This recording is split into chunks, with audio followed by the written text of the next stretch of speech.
الحمد لله نحمده ونستعينه ونستغفره ونعوذ بالله من شرور أنفسنا ومن سيئات أعمالنا من يهده الله فلا مضل له ومن يضلله فلا هادي له وأشهد أن لا إله إلا الله وحده لا شريك له وأشهد أن محمدًا عبده ورسوله يا أيها الذين آمنوا اتقوا الله حق تقاته ولا تموتن إلا وأنتم مسلمون يا أيها الناس اتقوا ربكم الذي خلقكم من نفس واحدة وخلق منها زوجها وبث منهما رجالا كثيرا ونساء واتقوا الله الذي تساءلون به والأرحام إن الله كان عليكم رقيبا يا أيها الذين آمنوا اتقوا الله وقولوا قولا سديدا يصلح لكم أعمالكم ويغفر لكم ذنوبكم ومن يطع الله ورسوله فقد فاز فوزا عظيما أما بعد فإن خير الحديث كتاب الله وخير الهدي هدي محمد صلى الله عليه وسلم وشر الأمور محدثاتها وكل محدثة بدعة وكل بدعة ضلالة وكل ضلالة في النار أعوذ بالله من الشيطان الرجيم بسم الله الرحمن الرحيم قاف والقرآن المجيد بل عجبوا أن جاءهم منذر منهم فقال الكافرون هذا شيء عجيب أإذا متنا وكنا ترابا ذلك رجع بعيد قد علمنا ما تنقص الأرض منهم وعندنا كتاب حفيظ بل كذبوا بالحق لما جاءهم فهم في أمر مريج أفلم ينظروا إلى السماء فوقهم كيف بنيناها وزيناها وما لها من فروج والأرض مددناها وألقينا فيها رواسي وأنبتنا فيها من كل زوج بهيج تبصرة وذكرى لكل عبد منيب ونزلنا من السماء ماء مباركا فأنبتنا به جنات وحب الحصيد والنخل باسقات لها طلع نضيد رزقا للعباد وأحيينا به بلدة ميتا كذلك الخروج كذبت قبلهم قوم نوح وأصحاب الرس وثمود وعاد وفرعون وإخوان لوط وأصحاب الأيكة وقوم تبع كل كذب الرسل فحق وعيد أفعينا بالخلق الأول بل هم في لبس من خلق جديد وقال الله عز وجل والسابقون الأولون من المهاجرين والأنصار والذين اتبعوهم بإحسان رضي الله عنهم ورضوا عنه وعد لهم جنات تجري تحتها الأنهار خالدين فيها أبدا ذلك الفوز العظيم رب اشرح لي صدري ويسر لي أمري واحلل عقدة من لساني يفقهوا قولي ربي زدني علما اللهم ربي زدني علما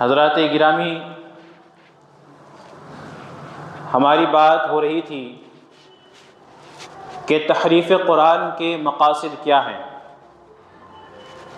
یعنی کن وجوہات کی بنا پر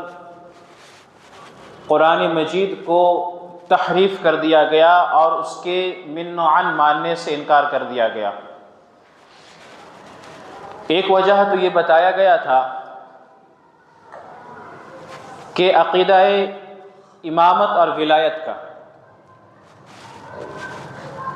کہ جب اتنا اہم عقیدہ ہے تو اس کا ذکر قرآن مجید کے اندر کیوں نہیں؟ جب اس کی اہمیت اور ضرورت نماز اور روزوں کی طرح ہے تو اللہ تبارک و تعالیٰ نے نماز روزوں کا ذکر کیا ہے، اس سے کمتر درجے کی عبادتوں کا ذکر کیا ہے، تو اللہ تبارک و تعالیٰ نے اتنی اہم عبادت اور عقیدے کو کیسے چھوڑ دیا؟ تو یہ ایک سبب تھی جس کے بارے میں بیان ہو گئی۔ دوسرا سبب یہ ہے کہ عظمت صحابہ کا عقیدہ، شیعوں کی جماعت صحابہ کرام کو مرتد مانتی ہے، سوائے 3 کے، یا بعض روایتوں میں ان کے سوائے 4 کے۔ سلمان فارسی، ابو ذر غفاری اور مقداد ابن اسود، اور ان کے علاوہ جتنے بھی اصحاب ہیں، ان کا راوی کہتا ہے کہ سارے کے سارے صحابہ کرام نعوذ باللہ من ذالک مرتد ہو گئے تھے اللہ کے نبی صلی اللہ علیہ وسلم کی وفات کے بعد سوائے 3 کے۔ اسی طریقے سے ان کا ایک راوی حمران اپنے امام جعفر صادق سے روایت کرتا ہے کہ اس نے کہا کہ ہماری تعداد اتنی کم ہے کہ اگر ہم ایک بکری ذبح کریں تو ہم سب اس کو مل کر ختم نہیں کر سکیں گے۔ تو امام جعفر صادق نے اسے کہا کیا میں تمہیں اس سے حیرت کی بات نہ بتاؤں کہ کلہم ذہبوا من المہاجرین والانصار الا ثلاثہ، کہ مہاجرین اور انصار میں سے سب نکل گئے سوائے 3 کے، نعوذ باللہ من ذالک۔ تو یہ خباثت صحابہ کرام کے تعلق سے ان کے ذہنوں میں بھری پڑی ہے، اور جب ہم قرآن کو اصلی قرآن مانتے ہیں، منزل من اللہ مانتے ہیں، تو ہمیں قرآن مجید کی بے شمار ایسی آیتیں ملتی ہے جس میں صحابہ کرام کی عظمت کا تذکرہ ہے، اور بات تذکرہ اور عظمت تک کی نہیں ہے، بلکہ اللہ تبارک و تعالیٰ نے ان کے ایمان کو ہدایت کا معیار بنایا ہے۔ اللہ نے ارشاد فرمایا فَإِنْ آمَنُوا بِمِثْلِ مَا آمَنْتُمْ بِهِ فَقَدِ اهْتَدَوْا، کہ تمہارا ایمان اگر صحابہ کے ایمان کی طرح ہوگا تو تم ہدایت یافتہ ہوگے۔ تو اللہ نے ان کے ایمان کو معیار بنایا ہے کہ ہمیں اپنے اندر ویسا ایمان جگانا ہے جیسا صحابہ کرام نے جگایا۔ اللہ تبارک و تعالیٰ نے ارشاد فرمایا، جو آیت کریمہ خطبہ مسنہ میں پڑھی گئی، والسابقون الاولون من المہاجرین والانصار، کہ مہاجرین اور انصار میں سے پہلے سبقت لے جانے والے، والذین اتبعوہم باحسان، اور جنہوں نے احسان کے ساتھ اچھے طریقے سے ان کی اتباع کی، رضی اللہ عنہم ورضوا عنہ، اللہ ان سے راضی ہوا، یہ اللہ تبارک و تعالیٰ سے راضی ہوئے۔ مہاجرین اور انصار میں بڑے بڑے صحابہ کرام ہیں، خلفائے ثلاثہ ہیں، عشرہ مبشرہ ہیں، وہ اصحاب ہیں جنہوں نے جنگ بدر میں اللہ کے نبی صلی اللہ علیہ وسلم کے ساتھ لڑائی لڑی، وہ صحابی ہیں جنہوں نے جنگ احد میں اللہ کے نبی صلی اللہ علیہ وسلم کے شانہ بشانہ لڑا، اللہ کے نبی صلی اللہ علیہ وسلم کے ہاتھوں پر جنہوں نے صلح حدیبیہ میں بیعت کی، یہ تمام انصار اور مہاجرین کی جماعت تھی۔ ان کے تعلق سے اللہ تبارک و تعالیٰ کا 2 ٹوک فیصلہ، رضی اللہ عنہم ورضوا عنہ، اللہ ان سے راضی ہے اور وہ اللہ سے راضی۔ اب بتائیے، اگر ہم قرآن کو محرف نہیں مانیں گے، ان کا قول، اگر ہم قرآن کو محرف نہیں مانیں گے تو پھر ہمیں صحابہ کرام کی عظمت کا اقرار کرنا ہوگا۔ سب سے بہترین طریقہ کیا نکلا کہ قرآن مجید کو ہی محرف مان دیا جائے، قرآن مجید کو ہی جعلی تصور قرار دے دیا جائے۔ اللہ تبارک و تعالیٰ ان اصحاب سے راضی، یہ اللہ سے راضی، رضی اللہ عنہم ورضوا عنہ وعد لهم جنات تجری تحتها الانہار خالدین فیہا ابدا۔ اللہ نے ان کے لیے ایسی جنات تیار کر رکھی ہے جن کے نیچے نہریں بہ رہی ہیں اور وہ اس میں ہمیشہ رہیں گے۔ ذالک الفوز العظیم، یہی بڑی کامیابی ہے۔ ایسے لوگوں کی کامیابی کی ضمانت اللہ تبارک و تعالیٰ نے دی اپنی کتاب مقدس کے اندر، اور اللہ نے ارشاد فرمایا والذین آمنوا وہاجروا وجاہدوا فی سبیل اللہ والذین آووا ونصروا اولئک هم المؤمنون حقا۔ دونوں جماعتوں کو اللہ تبارک و تعالیٰ نے اس آیت کریمہ میں یکجا کر دیا، مہاجرین کو اور انصار کو بھی، کہ جنہوں نے ایمان لایا، اور ان لوگوں نے ہجرت کی اور اللہ کے راستے میں جہاد کیا، اور جنہوں نے ان کو ٹھکانہ دیا، والذین آووا ونصروا، اور ان کی مدد کی۔ ایک مہاجرین کی جماعت ہے اور ایک انصار کی جماعت ہے۔ اللہ ان کا تذکرہ کرتے ہوئے کہتا ہے اولئک هم المؤمنون حقا، یہی حقیقت میں مومنین ہے۔ لہم مغفرۃ ورزق کریم، اللہ تبارک و تعالیٰ کے لیے اللہ تبارک و تعالیٰ کے پاس ان کے لیے مغفرت ہے اور کشادہ رزق ہے۔ تو اب بتائیے، اگر قرآن مجید کو اصلی قرآن ماننا پڑے تو قرآن مجید کی ان تمام آیتوں کا اقرار کرنا پڑے گا، انکار کرنے کی کوئی گنجائش نہیں بچتی۔ انہوں نے ایک راستہ کیا نکالا؟ قرآن کو ہی ختم کر دیا جائے اور اصلی قرآن کا یہ عقیدہ گڑھا جائے کہ اصلی قرآن تو موجود ہے لیکن ہمارے درمیان موجود نہیں ہے، وہ کسی غار کے اندر چھپا ہوا ہے۔ اسی طریقے سے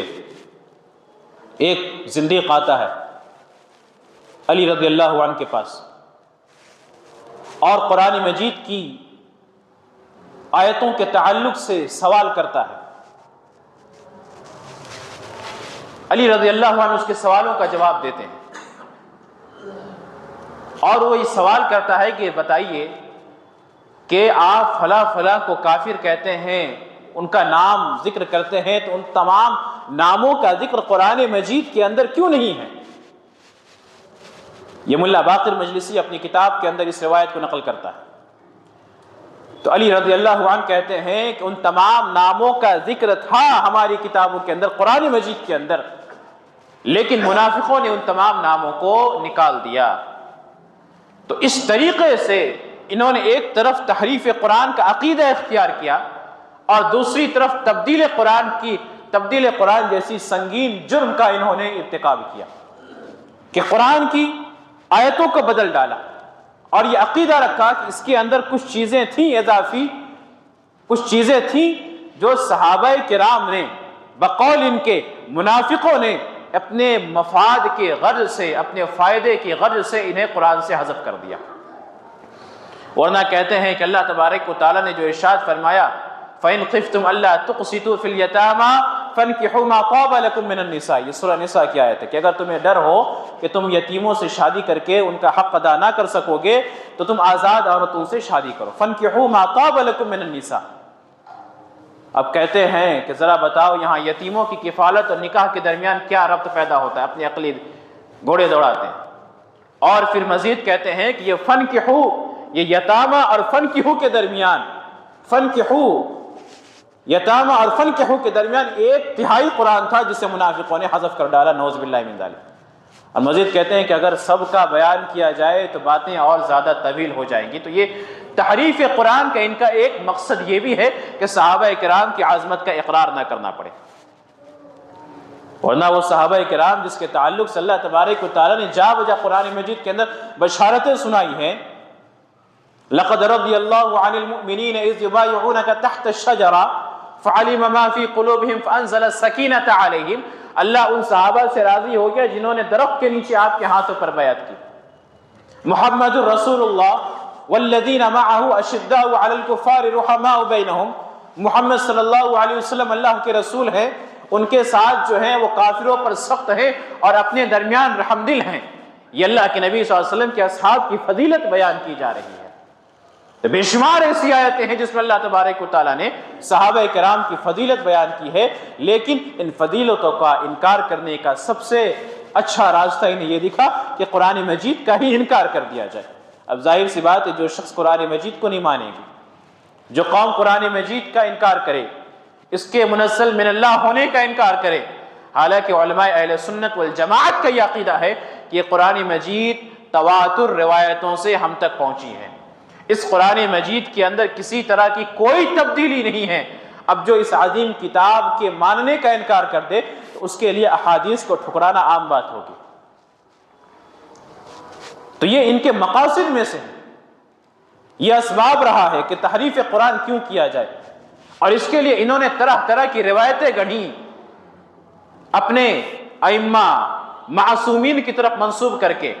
اور یہاں تک کہ بعض راویان حدیث، ان کے راویان حدیث کہتے ہیں کہ تحریف قرآن کے تعلق سے 2000 سے زائد روایتیں موجود ہیں حدیث اور تفسیر اور دیگر کتابوں کے اندر۔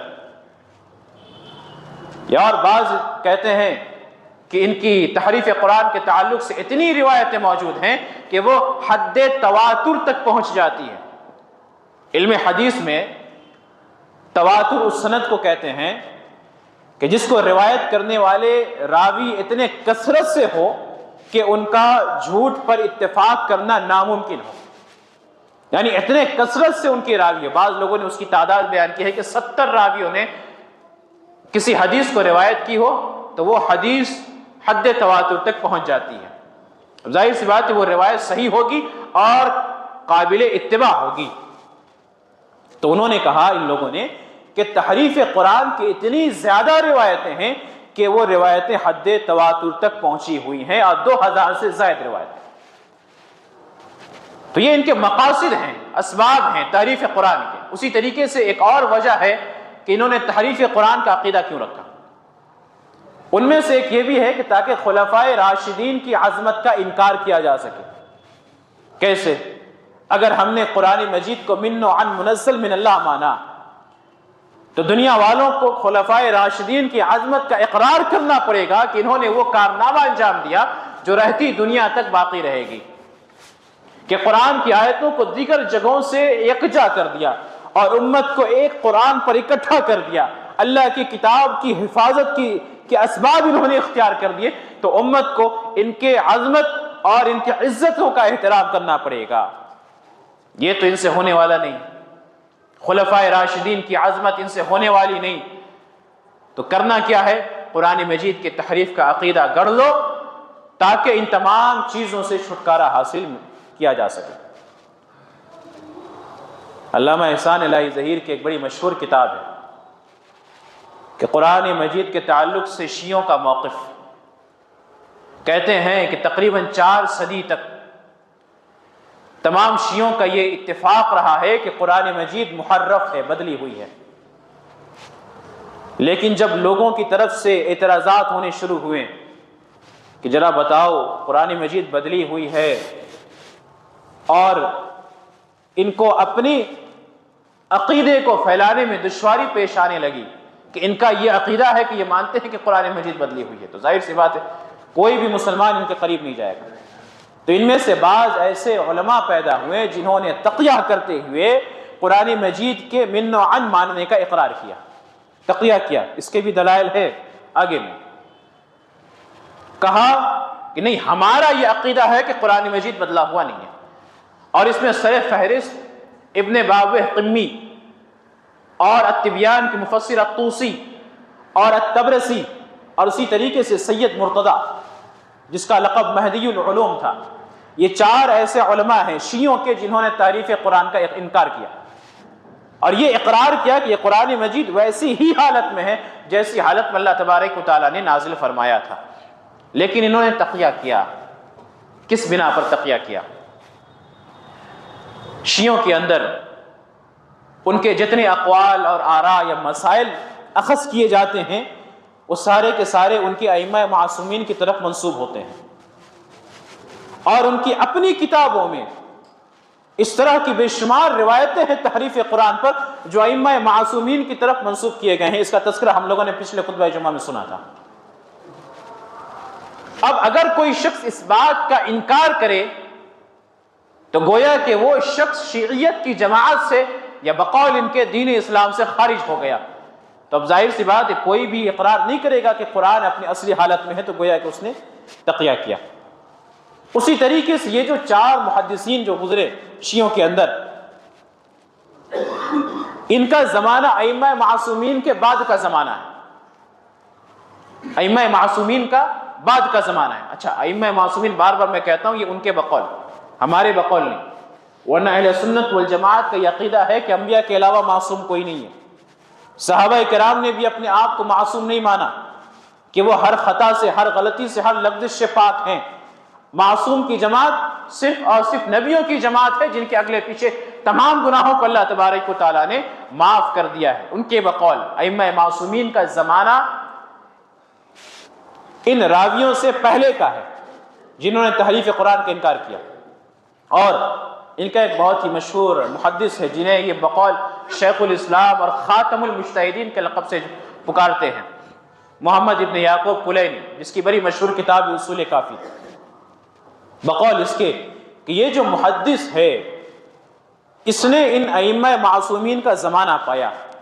اور ان اماموں پر اپنی کتاب کو پیش کیا، اصول کافی کو، اور ان کے اماموں نے اس کتاب پر مہر لگائی کہ اس کی تمام روایتیں صحیح روایتیں۔ تو ایک طرف یہ چار محدثین شیعوں کے جنہوں نے تحریف قرآن کے عقیدے کا انکار کیا، اور ایک طرف اس سے پہلے آنے والے کلینی جنہوں نے ائمہ معصومین کا زمانہ پایا اور جن کی کتاب شیعوں کے یہاں بڑی اہم کتاب مانی جاتی ہے۔ ان کتابوں کے اندر اس طرح کی روایتوں کی بھرمار ہے کہ قرآن مجید کا عقیدہ، تحریف کا عقیدہ رکھنا یہ عین اسلام ہے، تو اب کس کی بات کو مانا جائے؟ ظاہر سی بات ہے بعد میں آنے والے ان چار محدثین نے تقیہ کیا لوگوں کے اعتراضات سے بچنے کے لیے اور اس پریشانی سے بچنے کے لیے کہ ہماری باتیں لوگوں میں پھیل نہیں رہی ہے، ورنہ تمام کے تمام یہ مانتے ہیں کہ جو قرآن مجید ابھی اصلی حالت میں موجود ہے وہ قرآن مجید اصلی نہیں ہے۔ صحابہ کرام نے قرآن مجید کو بدل ڈالا تھا، اور جو اصلی قرآن ہے وہ غار کے اندر چھپی ہوئی ہے، اور اس کے لیے باضابطہ انہوں نے قرآن مجید کی آیتوں سے دلیل پکڑی اور قرآن مجید کی آیتوں کی کیسی تعویل کی، جیسے اللہ تبارک و تعالی نے ارشاد فرمایا لا یأتیہ الباطل من بین ایدیہم ومن خلفہم، کہ اس قرآن مجید کے اندر باطل اثر انداز نہیں ہو سکتا، اس کے اندر باطل اثر انداز نہیں ہو سکتا، نہ ہی آگے سے نہ ہی پیچھے سے۔ ایک جگہ اللہ تبارک و تعالی نے ارشاد فرمایا انا نحن نزلنا الذکر وانا لہ لحافظون، بڑی مشہور آیت ہے کہ ہم نے اس قرآن مجید کو نازل کیا اور ہم ہی اس کی حفاظت کرنے والے ہیں۔ اب کہتے ہیں کہ باطل اثر انداز نہیں ہو سکتا، اللہ ہی اس کی حفاظت کرنے والا، مطلب یہ کہ یہ قرآن مجید لوح محفوظ میں جس طریقے سے اصلی حالت میں ہے، لوح محفوظ میں ہے، دنیا کے اندر نہیں ہے، یعنی لوح محفوظ میں اس قرآن کے اندر باطل اثر انداز نہیں ہو سکتا، اور لوح محفوظ میں جو قرآن مجید لکھی ہوئی ہے اس کی حفاظت اللہ تبارک و تعالیٰ کا ذمہ ہے، ورنہ دنیا کے اندر آنے کے بعد لوگوں نے اس قرآن مجید کو بدل ڈالا۔ اگر یہ عقیدہ رکھا جائے کہ لوح محفوظ کا قرآن اصلی ہے، دنیا کا قرآن اصلی نہیں ہے، تو لوح محفوظ میں سابقہ امتوں پر نازل کی گئی کتابیں بھی اصلی ہیں، جو اللہ تبارک و تعالیٰ نے تورات نازل فرمایا بنی اسرائیل پر، جو اللہ تبارک و تعالیٰ نے انجیل کو نازل فرمایا اہل کتاب پر، تو یہ تورات اور انجیل بھی اپنی اصلی حالت میں لوح محفوظ میں لکھی ہوئی ہے۔ تو یہ اس طریقے کا اعتراض کرنا اور اس طریقے کی باتیں چھیڑنا یہ صرف اور صرف اپنے عقیدے کی حقانیت کو ثابت کرنے کے لیے ہے، ورنہ بے شمار ایسے دلائل ہیں ان کے اپنی کتابوں سے، قرآن مجید کی آیتوں سے، اللہ کے نبی صلی اللہ علیہ وسلم کے حدیثوں سے، جو اس بات پر دلالت کرتی ہے کہ ان کے سارے عقائد باطل ہیں۔ اگر یہ عقیدہ نہ رکھا جائے کہ قرآن مجید محرف ہے، تو عقیدہ ولا، عقیدہ امامت کا عقیدہ، وصایت کا عقیدہ، ولایت کا عقیدہ، رجعت کا عقیدہ، بدا کا عقیدہ، جس کے تعلق سے ہم نے کہا تھا شروع پہلے کسی خطبہ جمعہ میں جس کی تفسیر کی تھی کہ بدا کا عقیدہ یہ ہے کہ اللہ تبارک و تعالیٰ کو بھی بعض باتوں کا علم وقوع پذیر ہونے کے بعد بھی ہوتا ہے، نعوذ باللہ من ذلک۔ تو ظاہر سی بات ہے جب اس طریقے کے عقائد کو نہ کرا جائے کہ یہ جو قرآن یہ اصلی حالت میں نہیں ہے، تو اپنے عقائد کی حقانیت کو کیسے ثابت کریں گے؟ تو سب سے اچھا طریقہ یہ نکلا کہ قرآن مجید کی حقانیت کا ہی انکار کر دیا جائے، اس کے منزل من اللہ ہونے کا ہی انکار کر دیا جائے، اور اس کے لیے صحابہ کرام پر انگلیاں اٹھائیں، صحابہ کرام پر طعن و تشنیع کی، بعض راویوں نے اپنی کتابوں کے اندر صحابہ کرام کے طعنے گنوائے، ابواب باندھے، السابع من المطاعن، کہ 7واں طعنہ عثمان رضی اللہ عنہ پر، کہ عثمان رضی اللہ عنہ نے زید بن ثابت رضی اللہ عنہ کو کہا کہ وہ قرآن حذف کر دو جو قرآن شیعوں کے پاس ہے، اور یہ قرآن رائج کرو جو ہمارے پاس ہے۔ انہوں نے ایسا کیا۔ اس طریقے کی روایت گڑھی گئی کہ انہوں نے نعوذ باللہ من ذالک عبداللہ ابن مسعود رضی اللہ عنہ کو اس لیے قتل کر دیا یا قتل کرنے کی سازش کروائی کہ ان کے پاس اصلی قرت تھی، اور عثمان ابن عفان اپنی قرت پر لوگوں کو جمع کرنا چاہتے تھے۔ اس طریقے کی روایت گڑھی گئی امت اسلامیہ میں اپنے عقائد کی ترویج کے لیے، اپنے عقائد کو پھیلانے کے لیے اور اپنے آپ کو صحیح ثابت کرنے کے لیے۔ لیکن ہر زمانے میں اللہ تبارک و تعالیٰ نے اللہ والوں کو بھیجا ہے، علم والوں کو بھیجا ہے، محدثین کی جماعت موجود رہی ہیں، ایسے لوگ موجود رہے ہیں جنہوں نے باطل کا قلعہ کما کیا ہے، حق کی آواز دنیا میں بلند کی ہے، اہل سنت والجماعت کے عقائد کی نشر و اشاعت کی ہے، اللہ تبارک و تعالیٰ کی معرفت لوگوں میں دلائی ہے، اللہ کے نبی صلی اللہ علیہ وسلم کی عظمت لوگوں کی پہچان کروائی ہے، صحابہ کرام کی عزتوں کا دفاع کیا ہے۔ ایسے لوگ ہر زمانے میں رہے ہیں اور قیامت تک رہیں گے انشاءاللہ۔ تو یہ عقائد ہیں ان کے، اور جن اسباب کی بنا پر ان عقیدوں کو گڑھا گیا یہ اسباب ہے کہ اپنے عقیدے کو ثابت کرنے کے لیے صحابہ کرام پر طعن و تشنیع کی گئی، تمام صحابہ کرام کو نعوذ باللہ من ذالک دین اسلام سے خارج کر دیا گیا۔ تو جس شخص کا ایسا عقیدہ ہو، ایسی باتوں پر ایمان ہو، اہل سنت والجماعت کا عقیدہ ہے کہ ایسا شخص دائرہ اسلام سے خارج ہو جاتا ہے۔ قاضی عیاض رحمہ اللہ، فقہائے حنفیہ، فقہائے شافعیہ،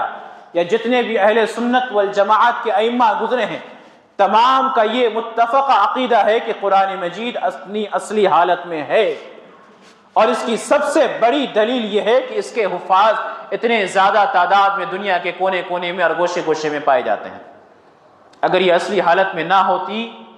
تحریف کر دی گئی ہوتی، تو اللہ تبارک و تعالیٰ اتنے حفاظ پیدا نہ فرماتا، کیونکہ تورات اور انجیل بھی اللہ کی کتاب ہے، آسمانی کتاب، لیکن اس کے حفاظ نہیں ہے۔ کیوں؟ کیونکہ اللہ تبارک و تعالیٰ نے اس کی حفاظت کی ذمہ داری نہیں لی تھی، لیکن اس قرآن مجید کی حفاظت کی ذمہ داری اللہ تبارک و تعالیٰ نے اٹھائی۔ اس کے حفاظ اس دنیا کے اندر موجود ہیں اور موجود رہیں گے انشاءاللہ۔ تو یہ ہمارا عقیدہ ہے کہ قرآن اصلی حالت میں موجود ہے۔ کہتے ہیں کہ ان منافقوں نے قرآن مجید کی ان تمام آیتوں کو نکال دیا جن آیتوں سے اہل بیت کے فضائل، علی رضی اللہ عنہ کے فضائل اور کفار اور مرتدین کی مذمت بیان ہو رہی تھی۔ کون ہے کفار اور مرتدین؟ ان کے بقول اصحاب کرام رضوان اللہ علیہم اجمعین، نعوذ باللہ من ذالک۔ ان تمام آیتوں کو نکال دیا اور پھر دلیل دیتے ہیں کیا؟ کہ اللہ تبارک و تعالیٰ نے جو آیتیں نازل فرمائی وہ آیتیں اس طریقے کی نہیں تھی، اس طریقے کی تھی جیسے فبدل الذین ظلموا قولا غیر الذی قیل لهم، کہ ظالموں نے بدل ڈالا اللہ تبارک و تعالیٰ کے ان اقوال کو، ان احکامات کو جو ان پر نازل کیا گیا تھا۔ کہتے ہیں کہ یہاں پہ ظلموں کے بعد آل محمد حقہم کا اضافہ تھا جو ان لوگوں نے خارج کر دیا۔ قرآن کی آیت کیا تھی؟ فبدل الذین ظلموا آل محمد حقہم، اور اس کے بعد آگے کی آیت تھی لیکن ظالموں نے نکال دیا، یہ ان کا عقیدہ ہے۔ اس طریقے کی بے شمار ایسی آیتیں ہیں جن کے تعلق سے ان کا زعم ہے، ان کا نظریہ ہے کہ وہ تحریف کر دی گئی یا تنقیص کر دی گئی، مختصر کر دیا گیا۔ لیکن یہ بھی کہتے ہیں کہ بعض آیتوں کو اللہ تبارک و تعالیٰ نے محفوظ رکھا۔ عجیب عقیدہ ہے، جہاں اپنے خیالات کی تائید نہیں مل رہی ہے وہاں پہ دلائل کا ہی انکار کر دو کہ یہ اصلی نہیں ہے، نقلی ہے، جعلی ہے، اور جہاں اپنے آراء اور اپنے خیالات کی تائید مل رہی ہے وہاں پر اقرار کرو کہ ہاں ان آیتوں کو اللہ تعالیٰ نے محفوظ رکھا۔ جیسے اللہ نے ارشاد فرمایا وَلَا تَلْبِسُوا الْحَقَّ بِالْبَاطِلِ، کہ حق اور باطل کی ملاوٹ نہ کرو، حق کو باطل سے گڑبڑ نہ کرو۔ کہتے ہیں کہ یہ آیت اپنی اصلی حالت میں ہے۔ عجیب منطقہ ہے، عجیب منطق ہے ان کی کہ جہاں اپنے باطل افکار، باطل نظریات، باطل عقائد کی تائید نہیں مل رہی قرآن مجید سے، وہاں یہ کہتے ہیں کہ تمام قرآن مجید بدلی ہوئی ہے، یہ آیت ایسی نہیں تھی، یہ آیت ویسی تھی۔ لم یکن الذین کفروا میں 70 صحابہ کرام کے نام تھے جن کو اللہ تعالیٰ نے کفار میں شامل کیا تھا، نعوذ باللہ من ذالک۔ لیکن وہیں دوسری طرف جہاں اپنے باطل افکار کو فٹ کرنے کے لیے تھوڑی سی تائید مل رہی ہے، یا کچھ آیت کریمہ جو کسی اور کے تعلق سے اللہ نے نازل فرمایا اسے نہیں بدل رہے، اسے اپنی اصلی حالت پر رہنے دیتے ہیں اور کہتے ہیں کہ یہ انہی لوگوں کے بارے میں نازل ہے۔ اللہ اہل کتاب کو کہہ رہا ہے کہ وَلَا تَلْبِسُوا الْحَقَّ بِالْبَاطِلِ، حق اور باطل کو گڑبڑ نہ کرو۔ لیکن یہ آیت کریمہ کہاں فٹ کر رہے ہیں؟ صحابہ کرام پر، کہ اللہ تبارک و تعالیٰ نے صحابہ کرام کو کہا کہ حق اور باطل کی گڑبڑ نہ کرو، لیکن انہوں نے علی رضی اللہ عنہ کی ولایت کا انکار کرتے ہوئے قرآن مجید کو گڑبڑ کر دیا، نعوذ باللہ من ذالک۔ اسی طریقے سے اسباب میں سے، تحریف قرآن کے اسباب میں سے ایک سبب یہ بھی ہے کہ شریعت کو بالکل معطل کر دیا جائے، شریعت کو معطل کر دیا جائے۔ آپ نے سنا ہوگا خطبہ جمعہ میں کہ انہوں نے حلال و حرام کا اختیار اپنے ائمہ کو دیا ہوا ہے۔ کہتے ہیں اللہ تبارک و تعالیٰ کے جتنے حلال و حرام کی تمیز کے جو علوم ہیں وہ اللہ تبارک و تعالیٰ نے ہر اماموں کو عطا فرمائی ہے۔ امام بننے کا مطلب یہ ہے کہ حلال اور حرام کے اختیار اس کے پاس ہے، اور بعض ان کے ائمہ یہ بھی کہتے ہیں کہ ہمارے باپ نے اسے حلال کہا تھا، میں اسے حرام کہہ رہا ہوں۔ تو اب ظاہر سی بات ہے حلال اور حرام کا جو علم ہے یہ ہم کس سے لیں گے؟ قرآن مجید سے لیں گے، اللہ کے نبی صلی اللہ علیہ وسلم پر نازل ہونے والے روایتوں سے لیں گے۔ لیکن جب ہم نے اسے ہی ختم کر دیا تو اب ہم با اختیار ہو گئے کہ اب ہم جسے چاہے حلال کریں اور جسے چاہے حرام کریں۔ اسی وجہ سے ان کے عقیدے کے مطابق آپ 1000 گناہ کریں، آپ گناہوں کے اندر ملوث رہیں، لیکن علی رضی اللہ عنہ کی محبت کا دم بھرنے والے ہیں اور حسین رضی اللہ عنہ پر ماتم کرنے والے ہیں تو آپ جنت میں جائیں گے۔ ایک شخص آتا ہے اللہ کے نبی صلی اللہ علیہ وسلم کے پاس، گڑی ہوئی روایت ان کی، کہتا ہے کہ اللہ کے نبی صلی اللہ علیہ وسلم میں نماز تو نہیں پڑھتا ہوں، غور کیجئے گا، میں نماز نہیں پڑھتا ہوں لیکن نمازیوں سے محبت رکھتا ہوں، میں روزہ نہیں رکھتا ہوں لیکن روزے داروں سے میں محبت رکھتا ہوں، میرا کیا انجام ہوگا؟ اللہ کے نبی صلی اللہ علیہ وسلم نے فرمایا انت مع من احببت، تو اس کے ساتھ رہے گا جس سے تجھ کو محبت ہے۔ مطلب پوری شریعت کو معطل کر دو، منہدم کر دو، کچھ کرنے کی ضرورت نہیں ہے، بس محبت کا دعویٰ کرنا ہے کہ مجھے محبت ہے، ماتم کر لینی ہے، اہل بیت سے محبت کا اقرار کر لینا ہے، بس ہم جنت کے اندر چلے جائیں گے، نعوذ باللہ من ذالک۔ تو ظاہر سی بات ہے جب قرآن بدلی ہوئی ہے تو ہم حلال اور حرام کی تمیز کہاں سے لیں گے؟ ہم شریعت کے دیگر عبادتوں کی تفاصیل ہم کہاں سے لیں گے؟ صرف قرآن کی بات اسی لیے ہو رہی ہے کہ قرآن کے بعد کا جو درجہ ہے احادیث کا ہے۔ جب سب سے افضل کتاب جسے ہم بدلا ہوا مانتے ہیں، جس کی ہم تلاوت کرتے ہیں، جس کی تلاوت پر ہم اللہ سے اجر و ثواب کی امید رکھتے ہیں، اسے ہی ہم بدلا ہوا مانیں تو احادیث جس کی تلاوت نہیں کی جاتی اور نہ ہی جس کی تلاوت پر اللہ تبارک و تعالیٰ نے ایک ایک حرف پر 10 نیکیوں کے ثواب کا وعدہ کیا ہے، تو پھر اسے تو بدرجہ اولا اس کا ہم انکار کر دیں گے۔ تو یہ اسباب ہیں ان کے، ان اسباب کی بنا پر انہوں نے تحریف قرآن کا عقیدہ گڑھا کہ اتنا لوگوں کے جوابات کون دیتے پھرے گا؟ سیدھے یہ اعتراض کر دو صحابہ کرام پر کہ اللہ کے نبی صلی اللہ علیہ وسلم نے علی رضی اللہ عنہ کو وصیت کی تھی کہ میرے بعد تم خلیفہ ہونا، خلفائے ثلاثہ نے ان کی خلافت کو غصب کر لیا، ابو بکر نے غصب کر لیا، عمر نے غصب کر لیا، عثمان نے غصب کر لیا، اور تمام صحابہ کرام نے ان کی حمایت کی، ان کے ہاتھوں پر بیعت کی، لہذا تمام کے تمام دین اسلام سے نکل گئے، نعوذ باللہ من ذالک۔ تو یہ اشکال اٹھایا صحابہ کرام پر، اور جب صحابہ کرام پر یہ اشکال اٹھایا تو صحابہ کرام نے ہی زید بن ثابت رضی اللہ عنہ اور ابو بکر عمر رضی اللہ عنہ کے مشاورت سے قرآن مجید کو جمع کیا گیا۔ تو اب ظاہر سی بات ہے ہم جب کسی کو خلاف اسلام مانتے ہیں، خلاف فطرت مانیں گے تو ہم اس کی بات کیسے قبول کریں گے؟ تو یہ تحریف قرآن کا عقیدہ گڑھ لیا تاکہ اپنے عقائد کو سچا اور صحیح ثابت کرنے کے لیے موضوع اور من گھڑت روایتوں کا سہارا لیا جا سکے۔ بہرحال اللہ تبارک و تعالیٰ نے اپنے اس دین کی، دین اسلام کی شروع سے حفاظت کی ہے، اور ہمیشہ اللہ تبارک و تعالیٰ اپنے اس دین کی حفاظت کرتا رہے گا، جیسا کہ اللہ تبارک و تعالیٰ نے فرمایا اِنَّا نَحْنُ نَزَّلْنَا الذِّكْرَ وَإِنَّا لَهُ لَحَافِظُونَ، کہ ہم نے اس قرآن کو نازل فرمایا ہے اور ہم ہی اس کی حفاظت کرنے والے ہیں۔ اللہ تبارک و تعالیٰ سے دعا ہے اللہ تبارک و تعالیٰ ہمیں صحیح سمجھ کی توفیق عطا فرمائے۔ الہ العالمین ہمیں حق کا اظہار کرنے کی توفیق عطا فرما، باطل کا قلع قمع کرنے کی توفیق عطا فرما، تیرے نبی صلی اللہ علیہ وسلم کی سنتوں پر چلنے کی توفیق عطا فرما، تیری توحید کو قائم کرنے اور اسے اپنی زندگی میں نافذ کرنے کی توفیق عطا فرما، تیری توحید پر ہمارا خاتمہ ہو، جب بھی خاتمہ ہو اس حال میں ہو کہ تو ہم سے راضی، ہم تجھ سے راضی ہو چکے ہیں۔ الہ العالمین تیری اطاعت اور فرما برداری کرنے کی توفیق عطا فرما، تیری اطاعت اور فرما برداری کے راستوں کو ہمارے لیے آسان